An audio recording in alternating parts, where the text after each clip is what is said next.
Imagine if owning less could actually make you richer. Sound crazy, right? I used to chase paychecks only to wonder what happened to my money at the end of the month. It turned out that the real problem was clutter and mindless spending. So in today's video, I'll be sharing how adopting a minimalist lifestyle directly increased my finances, from getting rid of unnecessary expenses to growing my saving. And by the end of this video, you'll see how minimalism made me richer financially and mentally, and how you can apply these habits to build your own wealth. Let's get into it. Number one, clear out the clutter and make some extra cash. Getting rid of clutter was the first thing I did, and honestly, it made a big difference right away. I used to worry about throwing things away that I might need someday, but it turns out that the opposite was true. So clearing stuff out didn't just open up space, it saved me money and even made me some in the process. Once I started living with less, I naturally started spending less. And going through my closet and drawers, I found out so much stuff I forgot I even owned. Duplicates, things I barely use, and things that are still in boxes. It made me realize how much stuff I already had, which pretty much killed the vibe to keep shopping. Instead of buying out of habit or boredom, I started actually using what I had. And the best part, I sold a bunch of my old stuff, clothes, gadget, random kitchen things, and made over $200 in the first month. And that's money that can immediately go into a saving account instead of sitting here collecting dust in a box. And here's the cool part, right? With less stuff, I didn't need to spend money on storage or worry about maintaining things I never use. And according to Storage Cafe, did you know that about 1 in 3 Americans rent a storage unit and pay close to $100 a month just to store extra stuff? That's literally paying just to keep the clutter. So if you're really thinking about it, declutter turned out to be a win no matter how you look at it. More space, less stress, and extra money in your pocket. Number two, don't let lifestyle creep sneak in. Live below your means. After decluttering, the next big thing for me was stopping lifestyle creep in its track. And you know how it goes, right? You get a raise or a bonus, and suddenly you feel like it's time for a nicer apartment, a fancier car, or the latest gadget. I decided to skip that cycle. Instead of upgrading everything just because I could, I stuck with what worked, and even downside where it made sense. Minimalism helped me stay happy with a simpler lifestyle, even as my income grew. And to be honest, it paid off, because a few years ago, I remember my mom downsized to a smaller home, around 25% less space, and our mortgage cut in half. We didn't miss that extra space, but our budget, we definitely noticed the difference. Even if you're renting, right?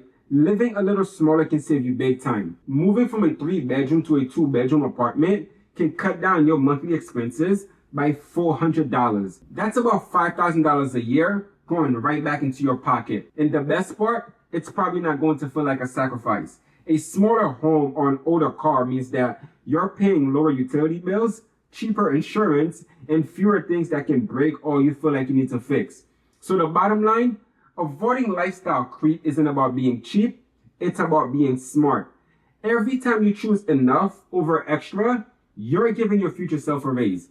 Minimalism made the choice very easy for me because I was already happy living with less. Number three, spend on purpose, not on impulse. Minimalism totally changed how I spend money on a daily basis. I used to swipe my card without thinking, a brand new outfit here, a random subscription here, laying down on my couch, impulse buying just because. Now, I spend intentionally. That means I ask myself the usual, do I really need this? Will it actually add value to my life? If the answer is no, I moved on without thinking about it. After decluttering, this mindset became second nature to me because I didn't want to fill up my space back up with random stuff. So I got really selective. I also began keeping everything organized and clean. Cutting out impulsive spending had a huge effect on my finances. And according to USA Today, did you know that the average American drops around $1,500 a month on non-essential stuff? We're talking about takeout, clothes, gadget, streaming services, things that don't actually move the needle when it comes to happiness or goal. And honestly, I was definitely part of that statistic. Now, I still enjoy life, but I just prioritize more, right? I cook at home more, and I don't chase every new gadget release. I also cancel subscription I wasn't using. And one of my best tricks, I unsubscribed from marketing email and started following a 48-hour rule for non-essential buys. If I wanted something, I waited 2 days before purchasing it. and most of the time, I forget about it completely. And these small habits makes a big difference. Suddenly, I had more money left over each month, even though I wasn't earning more. Every dollar started working for me, going towards travel, saving, or investing instead of another pair of shoes I didn't need. Number 4, crush debt, then save the rest. So what do you actually do with all the money you save from decluttering, avoiding lifestyle creep, and spending more intentionally? Well, this is where things start to get interesting, right? You use that extra money to take out your debt and then keep saving the difference. And that's exactly what I did. Instead of letting money slip through the crack, I use it to pay down high interest debt, credit card, student loans, you name it. With fewer random purchases showing up on my statement, I wasn't adding to my debt anymore. Every dollar had a job, and every big part of that job was getting me out of the red. Once the debt was gone, I stopped sending interest payment to every bank. It was like giving myself an instant raise. That's $300 that used to go towards bill, now it's going into my saving account and investment account. And with no debt hanging over my head and lower monthly expenses overall, I suddenly had extra money every month. I used it to build an emergency fund, then started investing, retirement account, index fund, and even invested in a couple side projects that I care about. It may sound simple, but living that way is pretty nice because I automate everything.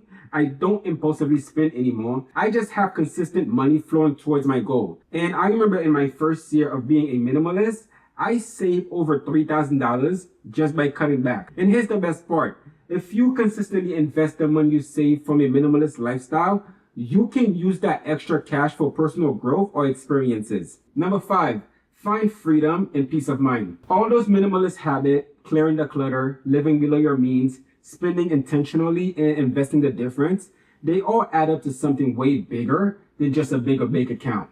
The real payoff, freedom. Because now that I need less to feel comfortable, I feel more financially secure. I'm not stressed about bills, I'm not stuck in debt, and I finally have the flexibility to make choices based on what I want, not what I can afford. I could take times off, switch career, or work fewer hours if I wanted to. That's the kind of rich minimalism gave me. And let's talk about the mental shift. Before, money stress would keep me up at night. I always felt like I had to keep up, buy the newest outfit, live in the nicest place, and say yes to every subscription. Now, that pressure is gone. I don't care about impressing anyone. I'm happy with what I have, and that happiness is priceless. In the long-term impact, it just keeps growing and getting better. With a high saving rate and a smart investment, you might hit financial independence way earlier than you expected. And with that, minimalism doesn't just grow your net worth, it expands your life. You gain time, freedom, peace, and the ability to focus on what really matters to you. Less stuff, less stress, more life. That's the real rich. So thank you guys for watching today's video. If you gained any value from this, don't forget to like, subscribe, and push the notification bell for more on sustainable fashion, personal finance, and minimalism. I'll see you guys on my next video.